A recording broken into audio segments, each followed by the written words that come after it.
அல்லேலூயா, அல்லேலூயா. அநேக ஆண்டுகளுக்கு பிறகு உங்கள் இருவரையும் ஒருவராய் இன்று பார்ப்பதில் மிக்க சந்தோஷம். இது 10 ஆண்டுகள் 11 ஆண்டுகள் அப்படின்றது ஏதோ விளையாட்டு கிடையாது.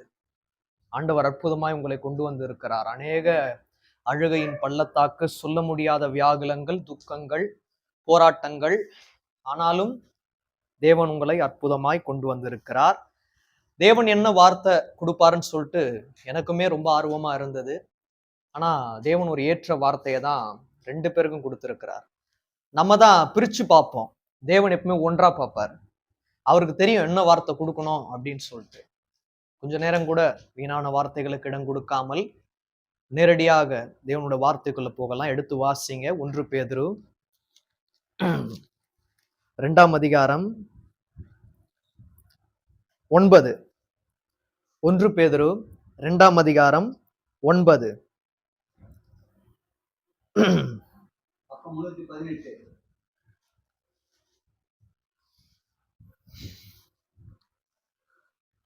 நீங்களோ உங்களை அந்தகாரத்தினின்று தம்முடைய ஆச்சரியமான ஒளியினிடத்திற்கு வரவழைத்தவருடைய புண்ணியங்களை அறிவிக்கும்படிக்கு தெரிந்து கொள்ளப்பட்ட சந்ததியாயும் ஆச்சரியமான ஆசாரிய கூட்டமாயும் பரிசுத்த ஜாதியாகவும் அவருக்கு சொந்தமான ஜனமாகவும் இருக்கிறீர்கள். தேவன் தரும் வார்த்தை. அவர் உங்களை அந்தகாரத்திலிருந்து ஆச்சரியமான ஒளியினிடத்தில் கொண்டு வந்திருக்கிறார். அப்ப தேவனுக்கு தெரியும் அந்தகாரமாவே வாழ்க்கை இருக்காது. ஒரு ஆச்சரியமான ஒளி கிட்ட கொண்டு வரணும் அப்படின்னா அந்தகாரத்து மூலமா தான் தேவன் கொண்டு வருவார். இருளாவே இருக்காது. நான் விசுவாசிக்கிறேன் மிக விரைவில் உங்களுக்கு ஒரு ஆச்சரியமான ஒளியை வாழ்க்கையில் தர தேவன் வல்லவராய் இருக்கிறார். அந்தகாரமாவே இருக்கேன்னு சொல்லிட்டு பின்மாற்றத்துக்குள்ள போயிடக்கூடாது. அவர் உங்களை நடத்துவார். அப்போ இதுல பாருங்க, அந்தகாரத்தினின்று தம்முடைய ஆச்சரியமான ஒளியினிடத்திற்கு வரவழைத்தவருடைய புண்ணியங்களை அறிவிக்கும்படிக்கு தெரிந்து கொள்ளப்பட்ட சந்ததியாயும். அப்ப நம்ம யாரு? தெரிந்து கொள்ளப்பட்ட சந்ததி. 2வது ராஜரீகமான ஆசாரிய கூட்டமும். எப்படியா? நம்ம அசுத்தமான ஜாதி அல்ல, பரிசுத்தமான ஜாதி. என்ன ஜனம்? சொந்தமான ஜனம். இவ்வளவு சொல்றாரு பாருங்க. ஏன் அவரு அந்தகாரத்திலிருந்து ஆச்சரியமான ஒளியில கொண்டு வரார் அப்படின்னா இவ்வளவு காரியங்கள் இருக்கிறது. ஒரு சில காரியங்கள் மட்டும் நம்ம பார்த்துட்டு முடிக்கலாம். 4ல இருந்து வாசிங்க. அதே 2:4 முதல். மனுஷரால் தள்ளப்பட்டதாயினும் தேவனால் தெரிந்து கொள்ளப்பட்டதும் விலையேற பெற்றதுமாய் இருக்கிற மனுஷங்க தள்ளுவாங்க தான். மனுஷங்களால தள்ளப்பட்டதா இருந்தாதான் தேவனால தெரிந்து கொள்ளப்பட்டதா இருக்கும். அப்ப நம்ம எல்லாம் யாரு? மனுஷர்களால் தள்ளப்பட்ட கல் நம்ம. ஆனா தேவன் என்ன பண்றார்? நம்மள தெரிந்தெடுத்திருக்கிறார். தேவனால் தெரிந்து கொள்ளப்பட்டதும் விலையேற பெற்றதும். நம்மளாம் யாரு? இப்போ தேவனோட பார்வையில விலையேற பெற்றவர்கள். அவருக்கு தெரியும் ஆகாதென்று தள்ளப்பட்ட கல்லுதான் விலையேற பெற்றது. நம்மளதான் உயர்த்தி இருக்கிறார். இல்லைன்னா நம்ம குப்பைக்கும் சாம்பலுக்கும் வேற ஒரு இடத்துல இருந்திருப்போம். ஆனா தேவன் நம்மள என்ன பண்ணிருக்காரு? விலையேற பெற்றவர்களாய் அவர் மாற்றி இருக்கிறார். அப்படி 5 வாசிங்க. இப்ப நம்ம எல்லாம் யாருன்னா மாளிகைகள். ஏதோ சும்மா ஒரு சாதாரண கூடாரம் அல்ல, அவரால் அலங்கரிக்கப்பட்ட மாளிகை. அப்ப எப்படி இருக்கணும்? பிரகாசமா இருக்கணும். சண்டை வரம் தான், போராட்டங்கள் வரம் தான். ஆனா கணவன் மனைவி 2 பேருக்குள்ள நான் ஏன் தாழ்ந்து போனோன்ற எண்ணம் வந்தாலே என்ன ஆயிடும்? ஒரு பிரிவு ஏற்பட்டுட்டே இருக்கும். கணவன் தாழ்ந்து போனோம், மனைவியும் தாழ்ந்து போனோம். ஏன்னா அனைத்தையும் உண்டு பண்ணி வைத்திருக்கிற ஆண்டவர் இருக்கிறார். ஏன்னா நீங்க ஏதோ விலையேற பெற்ற மாளிகையிலிருந்து எடுக்கப்பட்டவர்கள் அல்ல, மனுஷர்களால் தள்ளப்பட்டவர்கள். உங்களை எடுத்துதானா இருக்காரு தேவன். ஒரு மாளிகையாக மாற்றி இருக்கிறார். அப்போ உங்க இருவரையும் இப்போ இப்படி ஒன்னா பாக்குறது தேவனுக்கு ரொம்ப பிரியமா இருக்கும். எங்களுடைய கண்களுக்கு ஆனந்தமா இருக்கும். தேவனுடைய பார்வையில மிக ஆனந்தமா இருக்கும், சந்தோஷமா இருக்கும். துக்கம், சண்டை இதெல்லாம் தேவன் வந்து பார்க்க மாட்டா. ஆரம்பத்துல ஒரு அன்பு இருந்தது பாத்தீங்களா, அந்த அன்பு தான் முக்கியமானது.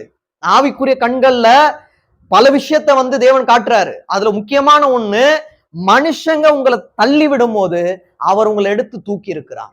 அநேக பேர் என்ன பண்ணலாம், உங்களை காயப்படுத்தலாம், அதுல நியாயம் இருக்காது.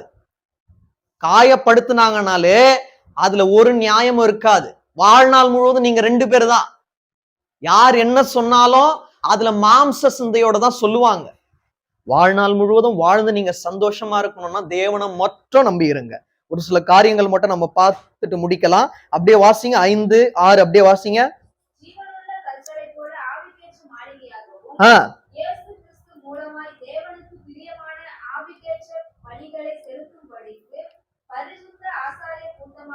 அப்ப நம்ம யாராம்? பரிசுத்த ஆசாரிய கூட்டமாகவும். இந்த வார்த்தை தான் 9 இணைக்கப்பட்டு இருக்கு பாருங்க.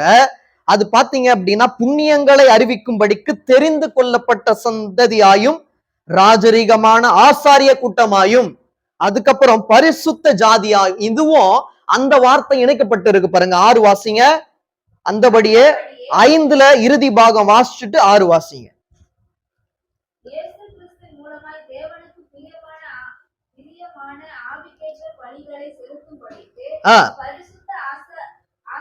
இது இணைக்கப்பட்டிருக்கு பாத்தீங்களா? பரிசுத்த ஆசாரிய கூட்டமாகவும் இருக்கிறோம். அப்ப நம்ம தான் இருக்கிறோம், ஏதோ அசுத்தமான கூட்டம் அல்ல. அவரால் தெரிந்தெடுக்கப்பட்ட அலங்கரிக்கப்பட்ட பரிசுத்த கூட்டமா இருக்கிறோம். அப்ப நம்ம இருதயத்துக்குள்ள அசுத்தமான காரியங்கள் எதுவுமே என்ன பண்ணக்கூடாது, இருக்கக்கூடாது. அதை தூக்கி போட்டுறணும். பரிசுத்தமான தேவன் தான் ஆளுகை செய்யணும். அவர் மட்டும் தான் நம்மளை நடத்துவார். அப்படியே வாசிங்க.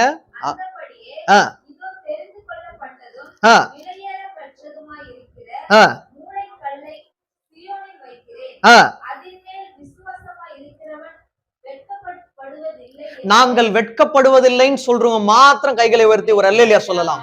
ஒரு நாளும் உங்களை தேவன் வெட்கத்துக்குள்ளாக நடத்த மாட்டார். எப்பவுமே ஆவிக்குள்ளானவர்களுக்கு பல வியாதி இருக்கலாம், சண்டை இருக்கலாம். ஆனா தேவனுடைய சந்நிதியில வந்து தேவனுடைய வார்த்தையை கேட்கும் போது எல்லாத்தையும் தூக்கி போட்டுட்டு சந்தோஷமா இருக்கணும்.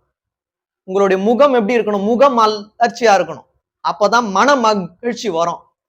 பலவிதமான காரியங்கள் இருக்கலாம், ஆனால் தேவனால் தெரிந்து கொள்ளப்பட்டவர்களுக்குள்ள என்ன இருக்கக்கூடாது? சோகங்கள் இருக்கக்கூடாது, வியாகுலங்கள் இருக்கக்கூடாது, சந்தோஷம் இருக்கணும்.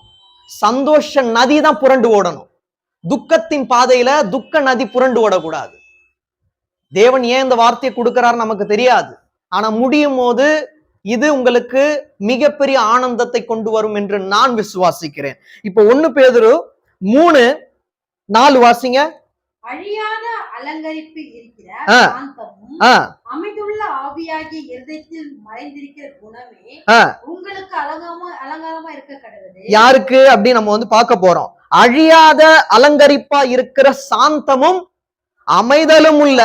இது 2 தான் இருக்கணுமா? என்ன இருக்கணும்? சாந்தம், அமைதி. இதுதான் இல்லையேன்னு வாங்க. இதுதான் இல்லையே, சண்டைனா போதுமாச்சே.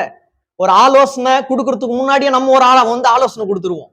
எப்பவுமே ஒரு ஆலோசனை கேட்கறீங்க அப்படின்னா அதை முழு மனசா ஒப்புக்கொள்வீங்க அப்படின்னா ஆலோசனை கேட்கணும். அப்ப எந்த இடத்துல நல்ல ஆலோசனை இருக்குதோ அந்த வார்த்தையின்படி நீங்கள் கேட்டு வாழும் போது வாழ்க்கையும் நல்ல வாழ்க்கையாய் மாறும். ஆலோசனை கேட்போம், ஆனா அந்த ஊழியர்கிட்ட இருந்தோ இல்ல தேவனால் தேர்ந்தெடுக்கப்பட்ட ஒரு விசுவாசி கிட்ட இருந்தோ அந்த வார்த்தை வரும்போது நீங்க சாந்தமா இருக்கணும். அப்படியே வாசிங்க. அழியாத இதுதான் அலங்காரமா இருக்கணுமா? தேவன் நம்மளுடைய மேல் அலங்காரத்தை பார்க்க மாட்டார். உள்ள அலங்காரம் எப்படி இருக்கணும்? உள்ள இருக்கிற குணம் எப்படி இருக்கணும்? அப்போ மேல் அந்த ஒரு அலங்காரம் எப்படி இருக்கக்கூடாது? அதாவது மேல் அலங்காரம் வந்து எப்படி வேணா இருந்துட்டு உள்ள வந்து அலங்கோலமா இருந்தா அது தேவனுக்கு பிரியமா இருக்காது. மேலையும் அலங்காரம் நன்றாக இருக்க வேண்டும், உள்ள அலங்காரமும் தேவனுக்கு பிரியமான அலங்காரமா இருக்கணும். 1ல இருந்து வாசிங்க.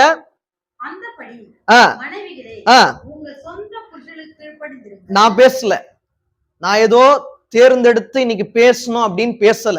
தேவன் சொல்ற வார்த்தை, தேவன் சொல்ற வார்த்தை சில நேரங்கள்ல ஈட்டிய போலதான் வரும். 2 பேருக்கும் தான் அது. அந்தபடியே மனைவிகளே 1 வாசிட்டு 7 வாசிங்க. 1 வாசிங்க ஃபர்ஸ்ட். அந்தபடி மனைவிகளே உங்கள் சொந்த புருஷனுக்கு கீழ்ப்படிந்திருங்கள். அப்பொழுது அவர்களில் யாராவது திருவசனத்துக்கு கீழ்ப்படியாதவர்களாய் இருந்தால் பயபக்தியோடு கூடிய உங்கள் கற்புள்ள நடையை. தேவன் பிரிச்சு பாக்குற தேவன்லாம் இல்ல. மனைவிக்கு ஒரு விஷயத்தை கொடுத்தாரு அப்படின்னா புருஷருக்கும் கொடுப்பார், புருஷருக்கு கொடுத்தாரு அப்படின்னா மனைவிக்கும் கொடுப்பார். இப்ப 7 வாசிங்க. அந்தபடி புருஷர்களே, மனைவியானவள் பலவீனம் பாண்டமா இருக்கிறபடினால் உங்க ஜபங்களுக்கு தடை வராதபடிக்கு நீங்கள் விவேகத்தோடு அவர்களுடன் வாழ்ந்து உங்களுடனே கூட அவர்களுக்கு நித்திய ஜீவனாகிய கிருபையை சுகந்தித்துக் கொள்கிறவர்களா இருக்கிறபடினால் அவர்களுக்கு செய்ய வேண்டிய கணத்தை செய்யுங்கள். அவர்களுக்கு செய்ய வேண்டிய கணத்தை செய்யுங்கள். கீழ்ப்படிந்திருக்கணும், நீங்க செய்ய வேண்டிய கணத்தை செய்யணும். இரண்டுமே ஒன்றா இருந்தால் அப்படிதான். 2 வீலும் 2 சக்கரமோ ஒன்னா இருக்கும். ஒரு சக்கரம் சரியில்லைனாலும் ஒரு சக்கரத்துக்கு கஷ்டம்தான், அந்த வண்டி ஓடாது. அந்த வண்டி நன்றாக ஓட வேண்டுமானால் இங்க கீழ்ப்படிதலும் அங்க அந்த கணமும் இருக்கணும். அது அப்படியே மாறணும். அங்க கீழ்ப்படிதல் இருக்கணும், இங்க கணம் இருக்கணும். அப்படியே வாசிங்க. 8 வாசிங்க. மேலும் நீங்கள் எல்லோரும் ஒருமனப்பட்டவர்களும் இதெல்லாம் எழுதி வச்சுக்கணும். என்ன? ஒருமனப்படுதல். அதுக்கப்புறம் வாசிங்க. ஒருமனப்படுதல், இரக்கம் உள்ளவர்கள், அப்புறம் சகோதர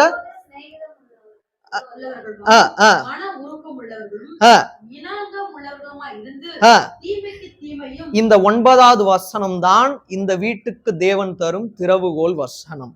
தீமைக்கு தீமையையும், யாராச்சும் உங்களை தீமைக்கு, அதாவது தீமையான காரியத்தை செய்யறாங்களா, அவங்களுக்கு நீங்க தீமை செய்யாதீங்க. 2வது, யாராச்சும் உங்களை உதாசீனப்படுத்துறாங்களா, என்ன உதாசீனப்படுத்திட்டாங்க, நானும் அப்படிதான் இருப்பேன் அப்படின்னு சொல்லிட்டு பைபிளை தூக்காதீங்க. நான் தாழ்மையா கேட்டுக்கிறேன். நான் தீமைக்கு தீமை தான் செய்வேன். உதாசீனப்படுத்தினாங்கன்னா நான் அவங்களை உதாசீனம் தான் படுத்துவேன் அப்படின்னு நீங்க சொல்வீர்களானால் நான் தாழ்மையா கேட்கிறேன். உள்ளத்தின் ஆழத்திலிருந்து என்னை தாழ்த்தி வெறுமையாக்கி சொல்றேன், இந்த பரிசுத்த வேதாகமத்தை நீங்க கையிலே எடுக்காதீங்க. தீமைக்கு நன்மை செய்யுங்க. உதாசீனப்படுத்தினாலும் அவர்களை நாடி போங்க. அவர்களை நாடி போனால்தான் தேவன் உங்களை ஒரு நாளும் விட்டு விலகவே மாட்டார். நான் தீமைக்கு தீமை தான் செய்வேன் அப்படின்னு இருந்தீங்கன்னா அது தேவனுக்கு பிரியமில்லாத காரியம். நான் சொல்லல, இது வேதத்தின் ஆழத்துல இருக்கு. மறுபடியும் வாசிங்க. தீமைக்கு தீமையையும்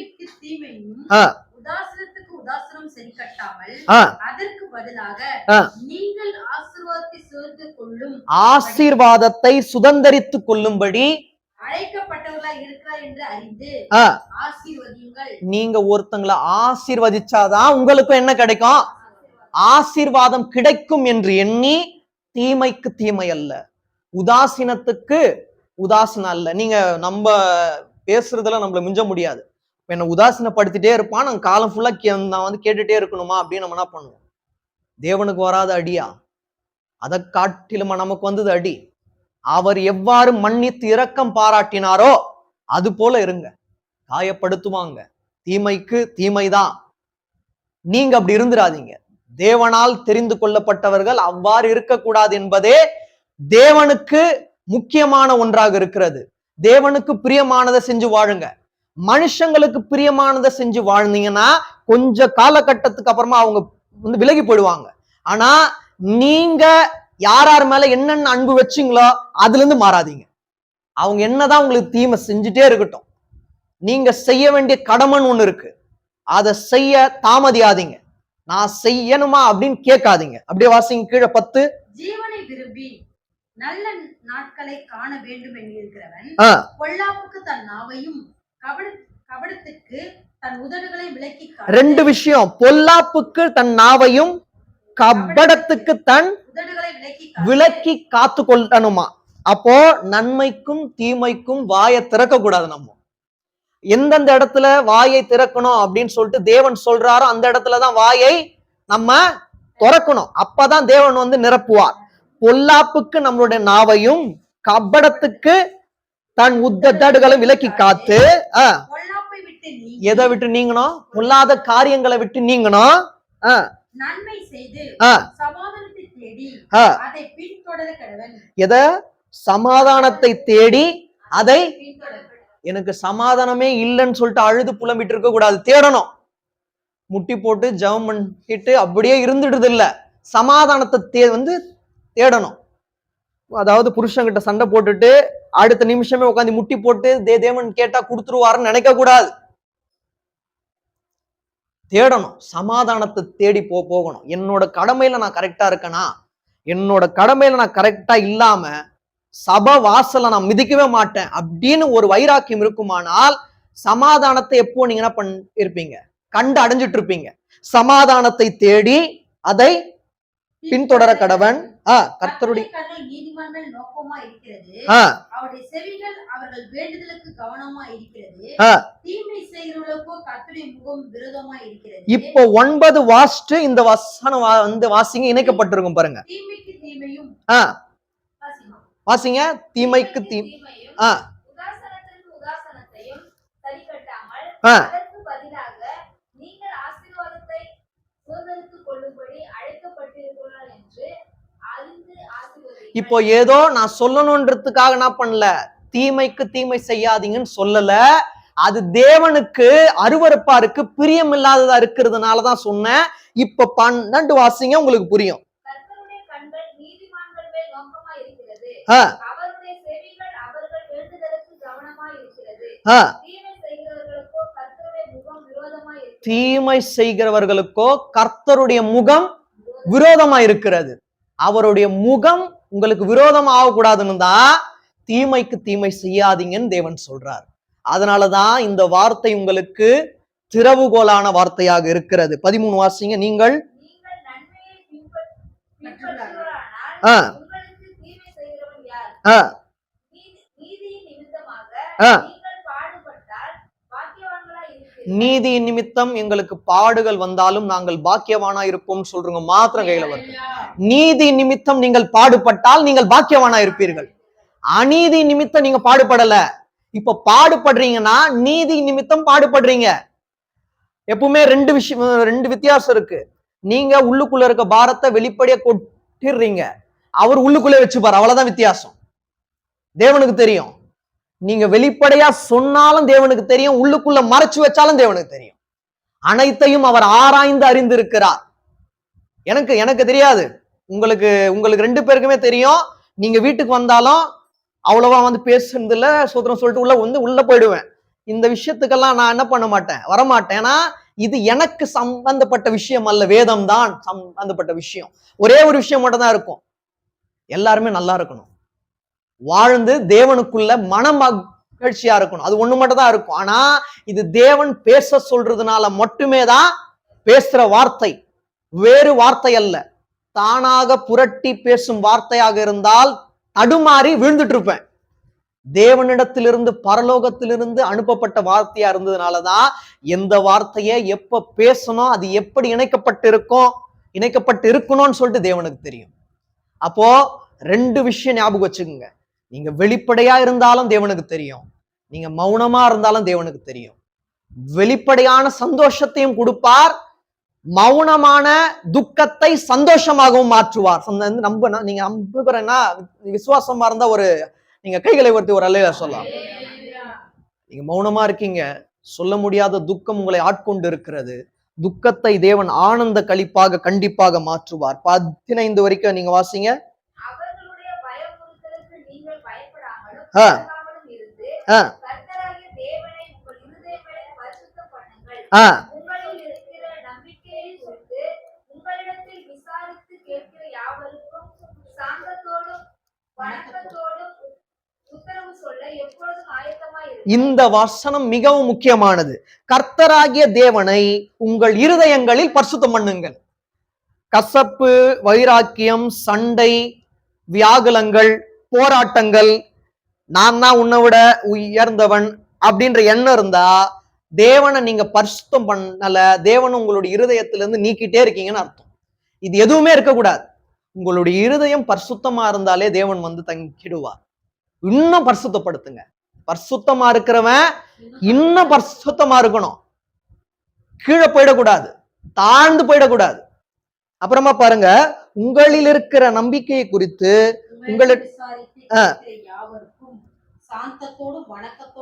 யாராச்சும் உங்ககிட்ட வந்து எப்படிமா இருக்கு அந்த வார்த்தை யாராச்சும் வந்து கேட்டாங்கன்னா அன்றோட அவனோட வாழ்க்கை முடிஞ்சிடும்னு அர்த்தம். நல்லா இருக்கியாமா அப்படின்னு கேட்பாங்க. அதை ஏங்கா கேட்குறீங்க அப்படின்னு ஆரம்பிச்சு சொல்லக்கூடாத கதை எல்லாத்தையும் என்ன பண்ணிடுவாங்க, மாம்ச சிந்தையில இருந்து சொல்ல ஆரம்பிச்சிருவாங்க. ஆவியின் சிந்தையில இருக்கவங்கன்னா சொல்லுவாங்க, நல்லாவே இல்லைனாலும் தேவன் என்னை நன்றாக வந்து வைத்திருக்கிறார் அப்படின்னு சொல்லும் போதுதான் நாளைக்கு உங்களோட வாழ்க்கையை தேவன் நன்றாய் வந்து மாற்றுவார். யாராச்சும் வந்து அவங்களுக்கு நேரம் இல்லாததுனால வந்து கேட்பாங்க, எப்படி இருக்கீங்கன்னு. நான் நல்லா இருக்கிறேன், நானும் என்னோட புருஷனும் நல்லா இருக்கிறோம். அவருடைய பலவீனத்தை நீங்களும் உங்களுடைய பலவீனத்தை அவரும் சொல்லி நீங்க எப்ப வந்து அனைவரிடத்துல சொல்லி தீக்குறீங்களோ அப்பதான் என்ன ஆகுது, பிரச்சனையே ஆரம்பிக்குது. ஒருவரோட ஒருவர் கொஞ்ச நேரம் உட்காந்து பேசிட்டீங்கன்னா முடிஞ்சிடுச்சு, அவ்வளவுதான். அதுக்கப்புறம் ஏன்டா நம்ம சண்டை போட்டோன்னு ஆயிடும். கொஞ்சம் யோசிச்சு பாருங்க. இதெல்லாம் முடிஞ்சதுக்கு அப்புறமா உட்கார்ந்து இந்த நல்ல நாள் கை கோர்த்து நீங்க ப்ரேயர் பண்ணிட்டு நீங்க பேச ஆரம்பிங்க. இவ்வளவு நாள் எது வேணா இருந்திருக்கலாம், எங்களுக்கு தெரியாது, தேவன் அறிந்திருக்கிறார். ஏன் சண்டை போட்டோன்னே புரிஞ்சிருக்காது.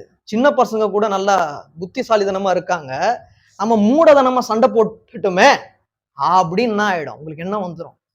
நான் விசுவாசிக்கிறேன், உங்களுக்கு ஒரு மிகப்பெரிய தெளிவை இன்று தேவன் தர வல்லவராய் இருக்கிறார். தெளிவோட கடந்து போங்க. உங்களுடைய வாழ்க்கை நேர்த்தியான வித்தியாசமான வாழ்க்கையாய் தேவன் மாற்ற வல்லவராய் இருக்கிறார். மறுபடியும் 1 பேதுரு 2:9 மட்டும் வாசிருங்க, முடிச்சிடலாம். 1 பேதுரு 2:9.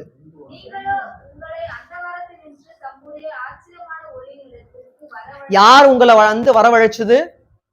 மனுஷங்களா, ஐயாவா, அம்மாவா? தேவன் வரவழைச்சாரு. அந்த இடத்துல ஜீவ புஸ்தகத்துல நீங்க அந்தகாரத்துல இருந்து ஆச்சரியமான ஒளிகிட்ட வரணும் அப்படின்னு அங்க எழுதியிருப்பார். அப்படின்னா அதுதான் நடக்கும். அப்புறம் யார் கொண்டு வந்திருக்கிறா? தேவன் கொண்டு வந்திருக்கிறார். அதனால உங்களோட வாழ்க்கை இனி எப்படி இருக்காது, இருளடைந்த வாழ்க்கையா இருக்காது, ஆச்சரியமான சந்தோஷமான வாழ்க்கையா இருக்கும். வரவழைத்தவருடைய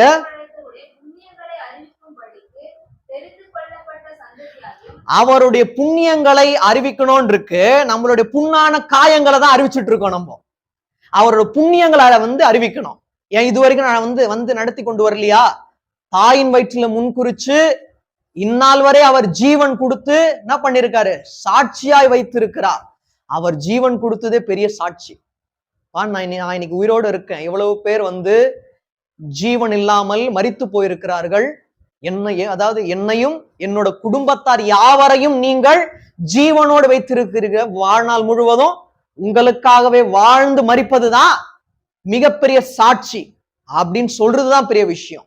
அவரோட புண்ணியங்களை அறிவிக்கணும், நம்மளோட புண்ணான காயங்களை அறிவிக்க கூடாது. அப்படியே வாசிங்க.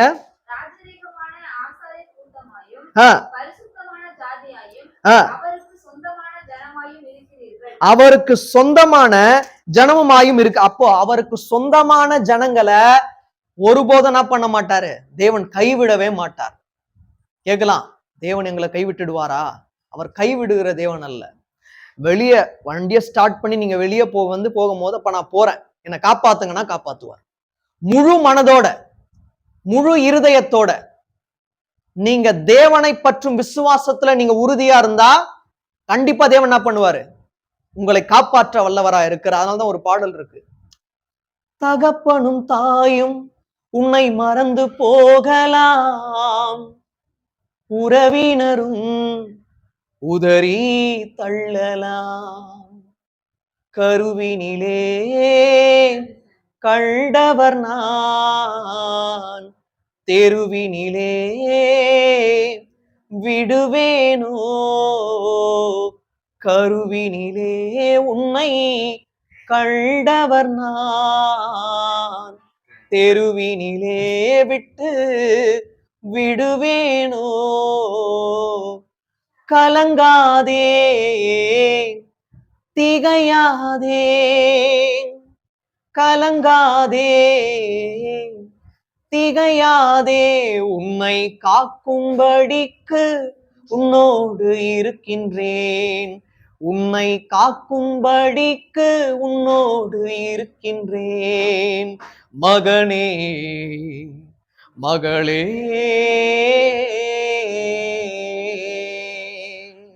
அதனால் ஒரு நாளும் கவலைப்படாதீங்க. மனிதர்களால் தள்ளப்பட்ட உங்களை தேவன் என்ன பண்ணியிருக்காரு, ஒரு மாளிகையில அலங்கரிக்கப்பட்ட ஒரு கற்களாய் தேவன் என்ன பண்ணியிருக்காரு, வைத்திருக்கிறார். அதனால் சோர்ந்து போயிட்டு துக்க முகமா இருக்காதீங்க. பார்க்கிற எனக்கே அவ்வளவு வேதனையா இருக்கு நீங்க துக்க முகமா இருக்கும்போது. சந்தோஷமா இருக்கணும். இன்னும் ஒரு முக்கியமான நாள். அப்ப எப்படி இருக்கணும்? அனைத்து வியாகுலத்தையும் விட்டுட்டு சந்தோஷமா இருக்கணும்.